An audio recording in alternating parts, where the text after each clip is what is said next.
اهي دي الرفايع اللي مش خساره فيها الفلوس، حقيقي معرفتش قيمتها غير لما جربتها. صفايه الاعشاب بيتحط فيها الاعشاب بالشكل ده، وبعدين بنحطها في الشرب او في الطبيخ عموما. خامتها سيليكون حراري، صحيه جدا، وحقيقي انقذتني من الحبهان اللي كان جوزي بياكله بالغلط. سبراي الدهون، وده بقى لاي حاجه عليها دهون بيفورها في ثواني ومن غير اي دعك. امن جدا على الاستانلس، ملوش اي ريحه.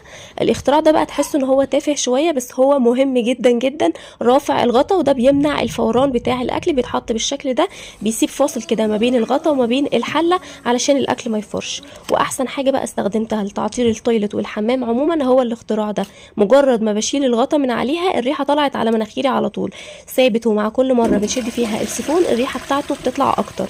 باسكت الضرفه، وده من اساسيات المطبخ، بيتعلق على الضرفه بالشكل ده. بفضل طول اليوم احط فيه الحاجات اللي عايزه تترمى وبواقي الاكل والخضروات، واخر اليوم باخد الكيسه ارميها في الباسكت الكبير. اهم حاجه لازم تكون موجوده في فوط المطبخ ان هي بتمتص الميه كويس جدا. الفوط دي تحفه، انا معلقاها كده على الضرفه. بعد غسيل المواعين بنشف ايدي فيها، رهيبه في امتصاص الميه وناعمه جدا على الايد. الهوك او المسمار ده مش اول مره اكلمكم عنه، بس من كتر ما هو عملي دي تاني مره اجيبه.